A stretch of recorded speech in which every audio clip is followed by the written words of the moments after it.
Prepare yourself, because I'm about to share with you some harsh truths and realities I've come to terms with as far as following my dreams goes. First thing I want to say is I'm sorry it took me so long to post another video. I think it's been about a week so far. And that right there kind of brings me to my first point.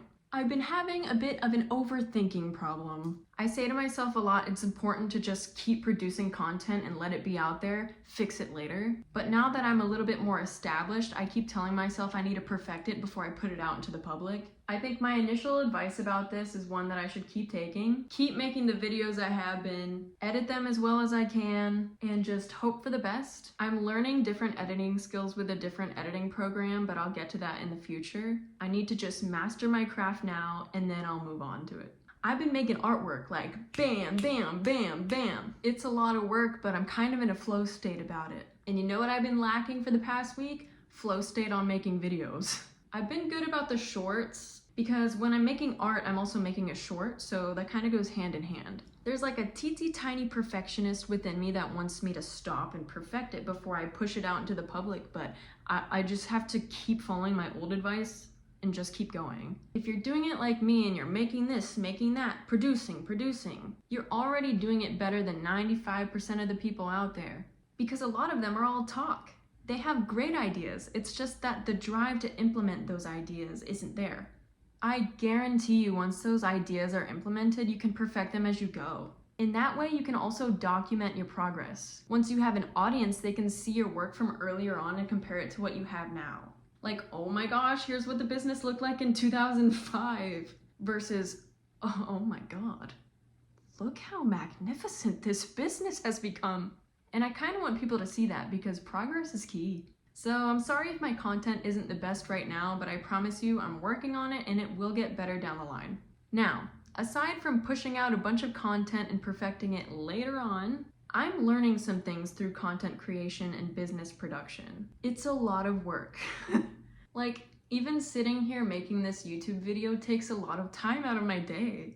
Don't get me wrong, I love doing this. I'm willing to sacrifice all the time I need to do this. But I need to tell you the harsh truths and realities about it. If you're not a good speaker, oh boy, you might be filming a video that's like an hour long, and then you spend 2 to 3 more hours cutting out parts that you didn't need. For me personally, I pause a lot. I stutter. I click. I tick. I pop. And I don't know what that is exactly, but I won't get into it. Right now, I'm looking at the time and I'm hitting 15 minutes. And after I'm all done editing, what happens? I'm getting these black snippets like every single time I cut the video. And I tried to fix it last time when I discovered it, but it took me so long to try and fix it that it discouraged me from making another video. And that's why it's been so long. So I figured, hey, it's not really that worth it to keep waiting. Therefore, I apologize for all my black snippets. I'll fix it later. Now about what happens after you post the video. Man, so I'm learning a lot about the YouTube algorithm. It's harsh. YouTube places huge preference on shorts. So I'm trying to post more shorts than I am long content, but I do want to focus on both, so it's been a struggle. For the shorts, I can kind of expect the view count, but for long form content, it's kind of here and there. One video will get 20 views and the other one will get 300. And I'm at the very beginning of the game, so I'm still questioning what's working and what isn't. At this stage, I can't question myself too much because I just started. And this point is all about figuring it out while you push out the content. The problem I've been facing is that I thought I knew what would work well for YouTube, but it's like a moving target. The algorithm is always changing. Even if you're a master at hacking the algorithm, that thing's subject to change tomorrow.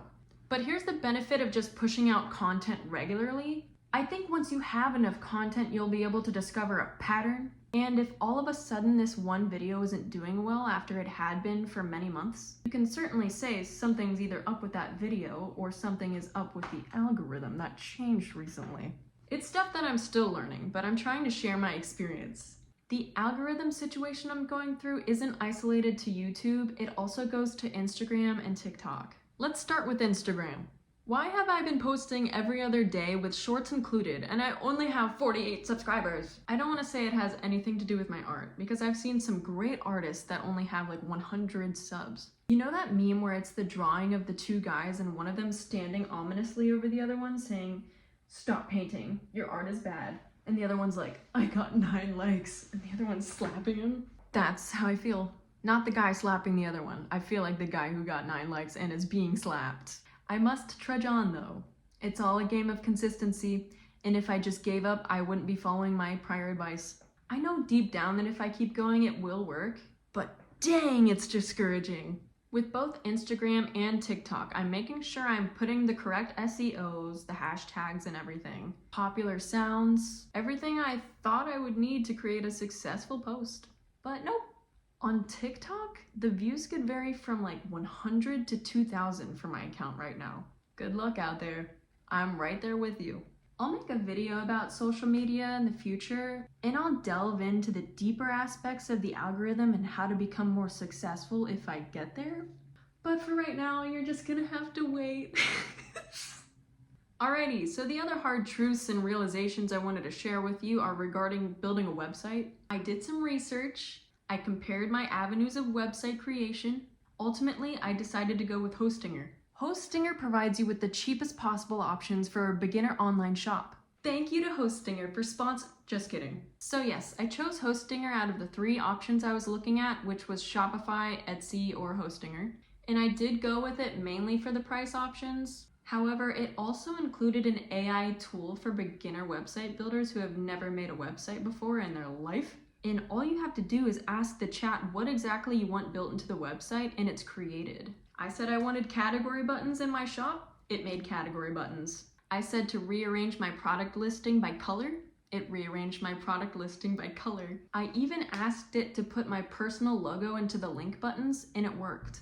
Listen, I'm not a big fan of AI replacing human art, but I am a fan of it helping human beings who don't know how to code a website. And it's not like I have that much money. I'm just starting out my business. So I don't have the funds to employ anyone, especially a coder, to code my website. Thank you, Hostinger AI.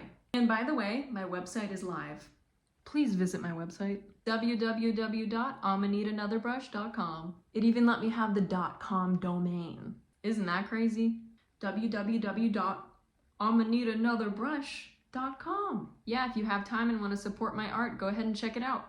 If you also end up making a website via Hostinger, Shopify, or have a shop on Etsy, please let me know what that is and I would love to check it out.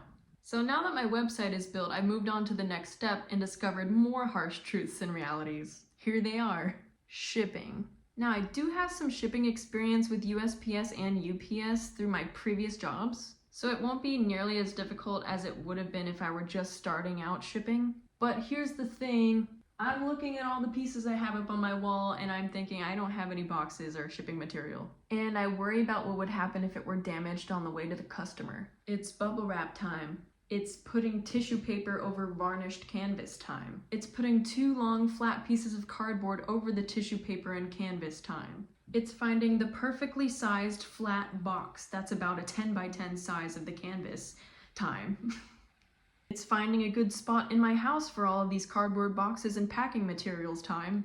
It's recording inventory time. It's saying goodbye to my favorite paintings time. And on top of all that, the website shop is asking me to make fine print information. What am I supposed to make for the fine print? I'm not responsible if you don't like the painting when it arrives. Clients are responsible to put a big smiling cheese face when they receive their package. I don't know what to put, but I'll figure it out. I just don't want to run into any situations where the package gets lost and the customer's left wondering where it went. I know I'm a reliable person and I would make sure that the package gets there in a timely manner and nicely packed. But sometimes that's not up to me, it's up to the UPS driver. And then what if they throw it out your door or something and break it? I don't know. It's just too much for me to think about right now. Although I'm kind of forced to think about it because I need to get a move on. Anyways, I'll think about that on my own time, but that's where I'm at right now. My final realization are the business cards. Canva was ultimately my solution for creating them online, although it was kind of difficult to select a template without buying a subscription with them because my art is very specific with the colorations and patterns, and it kind of felt weird to have someone else's artwork on my business card. Like, I thought about it for a second, thinking maybe I would be able to put my art on there, but it's really expensive to do that. And once again, I'm just not there yet. But I do have my basics down, like my name, the company name, the QR code to the website. and some familiar coloration that kind of matches the website. As far as getting them printed, I'm at a standstill because sometimes I get a little technologically inept and I can't even figure out right now how to print front and back. It's a struggle I must live with. But this was a harsh realization for me because I need this in order to start tabling in person. It's gonna be a pretty awkward situation if I'm sitting at a table with all my art around me displayed so nicely and someone comes up asking me for a business card and I don't have one. I would like to have some physical business cards. This wristband right here actually navigates you to my Instagram page, and I need to figure out how to change it to connecting you to my website. You just wave it over someone's phone long enough for the link to come up, and boom, my Instagram page. I'm gonna need another brush with all the listings of my pieces. And this is fancy and all, but am I just going to hover my wristband over everyone's phone who walks by? Or am I gonna have a secondary method of getting my information out there, like a business card? Something they could hold on to forever. Yeah, business cards are pretty important to have. And as much as I want to start tabling, I really need to get all my materials together. It's different when you're pushing out content and not being prepared versus tabling and not being prepared. Like, it's easier for me to just make videos all the time and improve as I go, learn from the process. However, tabling costs a lot of money, and I need to do it well the first shot. It's a struggle, but we'll get there. Wish me luck, and good luck to anybody out there who are going through the same process I am. I know it's hard. It takes commitment.